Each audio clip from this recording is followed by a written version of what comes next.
those folks who are entering into this marriage, into a military marriage, particularly if you don't have a military background, you have to get your mind around the idea that you are part of this mission. You as this military spouse are just as important in a lot of ways as the military member because you're providing support. And so I think for a lot of guys, if you can get your head around the concept that you're actually participating in national security because of the support you're providing your spouse, in some sense, I think that helps focus you because you realize how important your job is. For a lot of us, we have kids, some of us don't have kids. You're providing support to someone who's going to be deployed in a hostile environment. You've got to find ways to make sure she knows she's cared for and loved at home.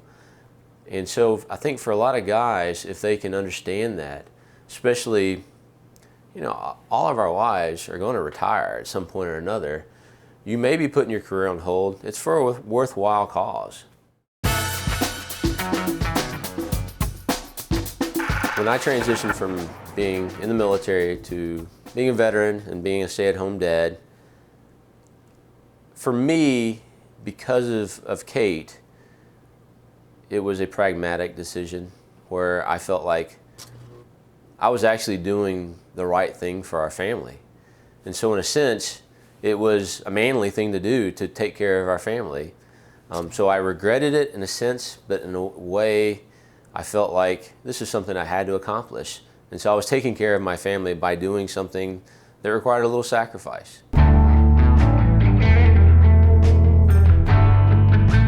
I was an engineer on a nuclear submarine where I was qualified to start up and shut down reactors, and I was qualified to basically help put a $2 trillion platform to sea. And going from that to changing diapers can be kind of dramatic. And so it's disappointing sometimes, but I go back to that, my first priority was my family. And I think I've been fortunate to find an outlet, and I think it's important for guys like us to find an outlet to put your passion into for not only your own sanity, but for you're setting yourself up hopefully in the long run for what might be a job in the future, what you care about. And then when I was on active duty, we had a mission. Well, and as a veteran, I think a lot of guys get the concept of a mission, the practical need to accomplish something. And so for me, because of what we've accomplished or what I've been able to accomplish, it provides me some sense of worth. And some guys need that, some guys don't. I personally needed it, and so having an outlet to, in this sense, lobby for change for military families impacted by disability, it provides me with some sense of accomplishment. And I think that's valuable for a lot of male military spouses. I think lots of us can find a niche in which to find ourselves really doing some amazing work. Because most men are mission oriented. I mean, it's just kind of the way we are. And so if we can find, and it can be small, it can be whatever you're able to accomplish at that given time. If you have young children, it's going to be harder to get as much accomplished. And for like us, after our daughter was able to walk and was past all her surgeries, I was then able to accomplish more than I was during the first 5 years of her life. And so you do what you're able to do at the time. And it may not be as much as you want, but it's still getting you down the road and keeping you involved in this world, in the community in which you live. And if you can do that, you're going a long ways towards keeping yourself sane and keeping yourself a guy and keeping yourself thinking, I am accomplishing something. You also have to remember that when you're raising your kids, you are really accomplishing something. You're probably doing something most men don't get to do and wish they could. And at the same time, think about those children and what they're going to impact on the world long term. And so you've got to remember, and I think this goes for male and female spouses, is that what you're doing is amazingly critical to our nation and our world, and bringing these little kids up into a good family and into a good community.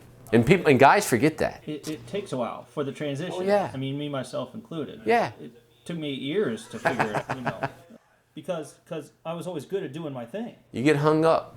Yeah. You get hung up on, I mean, I did. I mean, I got depressed. I got down about what had happened to us, not only from the standpoint of our daughter's situation, but from my standpoint of having to end my career. And you've got to get past that. And I know it's not easy and it will take time, but you've got to find ways to get yourself reintegrated into the world after you make this transition. The one piece of advice I'd give a new male military spouse is to make sure you communicate with your wife. Do it 10 times as much as you think you should. So if you think you should be talking to her 30 minutes a week, which would be honestly what many guys would think would be okay, multiply that times 10 and find ways to talk to your wife all the time.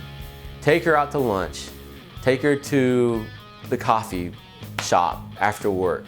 Find opportunities to talk to her.